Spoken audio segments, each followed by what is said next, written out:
More Cincinnati homeowners are trading the city for the suburbs, but not just any suburb. There are specific suburbs that I keep hearing about over and over again. So in this video, I am going to break down what those Cincinnati suburb homeowners are moving to right now. Because having sold hundreds of homes in the area, I have some unique insight. And make sure to stick around to the end of the video because there's actually one reason that many people move out of Cincinnati end up coming back to Cincinnati. I recently talked with a homeowner that currently lives in Cincinnati, and they were not necessarily trying to leave the city. They liked where they lived, they knew the area, they liked being close to the places they already like to go, but their house was starting to feel like it kind of belonged to an earlier stage of their life. They needed another bedroom, they really wanted a home office, more garage space, and ideally just a different layout that worked better for their life now and was more functional. They could renovate, that would cost a lot of money. They could try to find another home inside of Cincinnati, or they could take their budget and look out in the suburbs of Cincinnati and see if they could get more bang for their buck. And that's when this conversation really started to change. Suddenly, we were looking at homes that had more usable space, different layouts, newer options in some areas, established neighborhoods in others, and communities where more of their day-to-day needs could actually happen closer to their home. They weren't leaving Cincinnati because they hated city life. They were looking at the suburbs because they needed a home where their current home just couldn't fit those needs. And I think that's the important distinction. For a lot of Cincinnati homeowners, the move to the suburbs is not really about escaping the city. It's about finding the next version of home that fits their next stage of life. And a few Cincinnati suburbs keep coming into that conversation. Now, if we're just meeting, my name is Andrea Kugler with AK Collective at Bowling & Kugler Realty here in Cincinnati, Ohio, and I help people navigate moving to and from Cincinnati. And of course, all of the surrounding areas in the Southwest Ohio real estate market. All right, let's jump into the suburbs and talk about why people are moving there. Number one on the list, Mason, for the homeowner who wants more of everything close by.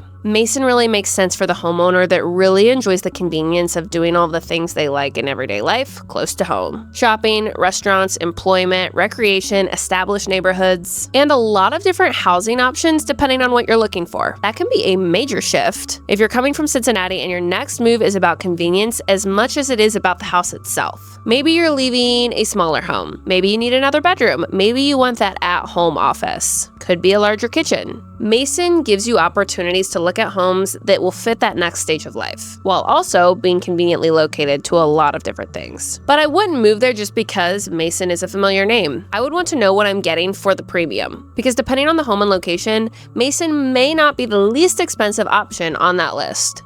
So the question becomes, is the convenience worth it? If I can live farther from Cincinnati while still having shopping, restaurants, work, and everyday needs around me, maybe it is. And for someone who really wants a complete suburban experience, Mason can be very compelling. But if I wanted more flexibility, the types of homes and neighborhoods I would choose from, I would start looking in Westchester. Westchester is for the homeowners that want options. Now, Westchester is interesting because it can work for a lot of different moves. Maybe you're leaving Cincinnati area because you need more space. Maybe you want a different layout. Maybe you don't necessarily need a brand new home, but you want more options than you currently have. Westchester gives you variety while also keeping you very close to the highway, so you're very conveniently located to all the other major destinations. Very convenient located to downtown Cincinnati. Westchester also gives you a very good variety of different types of homes, different ages of homes, townhomes, different single-family properties, homes where you're maybe expanding your family, or homes where you're even downsizing. Westchester has a lot of areas that feel very unique and different from each other, and it still has a lot of convenient shopping and dining nearby. Let's say you're trying to find something that is close to Cincinnati, but also still close to Dayton. Westchester puts you smack dab right in the middle, and you're still next to the highway. So if I was going to move to Westchester, I would try to find which part of Westchester really fits the needs of my life. And if I really wanted a newer suburban experience, Liberty Township would probably move a little bit higher on my list. Now, Liberty Township, very close by, and it's for the homeowner that wants something that's newer. This is where the move can start feeling a little different than staying in Cincinnati. Maybe your current home is older. Cincinnati has a lot of really beautiful historic homes. Maybe you've spent years pouring money into updating your home in Cincinnati. Maybe every time you finish a project, a new project appears. You want newer construction. You want more of a newer, modern, open floor plan and layout. A bigger kitchen, a dedicated office space, more living space, or maybe just bigger garage space. And ideally, fewer projects than maybe what your current home has. But newer growth does come with a different trade-off. The area is still changing, more homes are being built, and road and traffic patterns are constantly evolving. So what's around your new house in Liberty Township today might not look the same in the years to come, but what's really exciting is we have a lot more new development coming to Liberty Township. And we have a Costco. And now, if I'm leaving an established Cincinnati neighborhood for a growing suburb, I need to be comfortable with the fact that I am trading one-of-a-kind environment for the other. And that's why someone who may want more character may end up looking in a completely different suburb, and that is Loveland. Now, Loveland is for the homeowner that does not want to give up character. Loveland is the option that I would go for if I wanted suburban living without feeling like it's totally brand new. You have a recognizable downtown area, local businesses, restaurants, trails, outdoor recreation, established neighborhoods, and a lot of different types of styles of homes. That gives Loveland a different personality from somewhere built primarily in newer development. And I think that matters for somebody moving out of Cincinnati, because one of the things that you may have totally loved about living in Cincinnati was the character. Local restaurants, walkable pockets, and places that feel like their own identity. Maybe you get less square footage and lifestyle around the house instead of simply maximizing the house itself. And that's the trade-off. And for the right homeowner, that can be worth it. But there's another Cincinnati suburb that I would absolutely add to this list, especially for somebody who wants value without completely giving up an established city feel. And I bet you can't guess what that one is. It's Hamilton for the homeowner that wants value and character. Now, Hamilton is probably the most different option on this list. And that's exactly why I think it belongs here. If Mason and Liberty Township represent more of the traditional suburban move, Hamilton gives you something else. Older, established neighborhoods. Historic homes, a downtown area that is experiencing significant reinvestment, local businesses, more character in certain parts of the city, and housing that actually allows buyers to stretch their budget differently than they could in some more of the expensive Cincinnati suburbs. Now, that could be really attractive for somebody who wants to leave Cincinnati but doesn't want the brand new home. They still want the character, they want the historic vibe, and they want things that are walkable. Maybe you still want to live somewhere that has somewhat of an established core. Maybe the older architecture matters to you. Hamilton can give you another option. And I think that's why it deserves to be a part of this conversation. Hamilton does come with a different set of questions when you're looking for homes. The houses can be older, so conditions matter. Things I would want to know if I'm moving to Hamilton: age of roof, HVAC, electric, plumbing, windows, what's the basement like, and anything else that could turn into a major expense after closing. Because an older home that costs less up front could always cost you more money in the long run and with maintenance. So don't just choose Hamilton because the purchase price is more attractive. Choose it because it has a combination that you want: the established neighborhoods, the character, the affordability, a city with continued reinvestment, and a budget that may stretch differently than it would in some of the other suburbs on this list.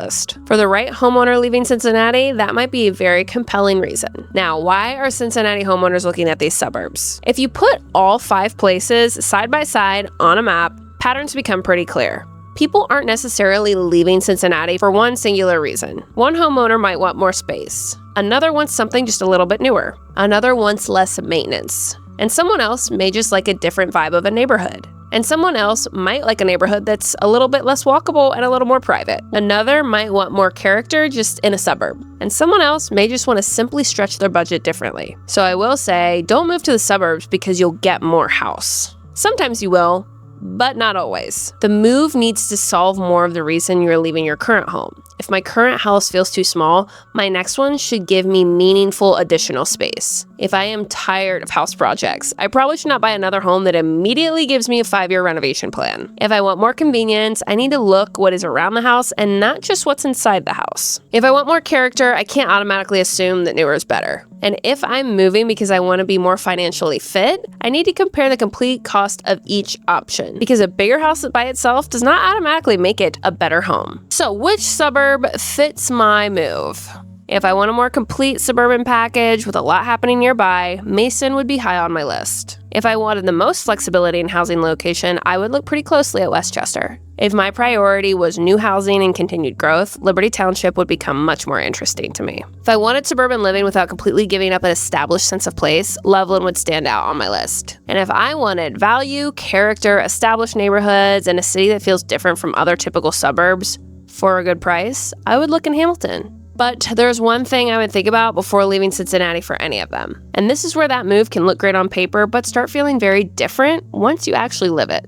And this is what I promised you at the beginning. So the one reason that people end up moving back to Cincinnati, because the house can get better while everything on the outside becomes less convenient. That's the trade-off I would not ignore. Maybe that suburban home will get you another 1,000 square foot, larger kitchen, better garage, maybe a more open floor plan, a great backyard. But where is everything that you use to live your life? Is it still downtown Cincinnati? Where are most of the places that you frequent every week? Does moving to the suburbs create a longer drive that's potentially in more traffic? These things can make your move feel not worth it very quickly, so they're all things that you need to consider. See how much of your current routine you would realistically keep, because touring a house on a Saturday afternoon is easy. Living there Monday through Friday, trying to get home during rush hour, is a little bit different. So before I traded Cincinnati for Mason, Westchester, Liberty Township, Loveland, or Hamilton, I would ask myself, what gets better in my everyday life if I make this move? Not just what gets better about the house. Make sure you consider a home that fits, a location that still works, and the lifestyle that you actually prefer. So I want to hear from you. If you already live in Cincinnati, what suburb would you consider moving to? Mason, Westchester, Liberty Township, Loveland, or Hamilton? Or maybe you have another suburb that you have your eye on in Cincinnati. What would be the biggest reason you would leave the city for the suburbs? More space, a newer home, more value, less maintenance, or a different lifestyle? Drop it in the comments. I read every single one, and I'd love to hear from you.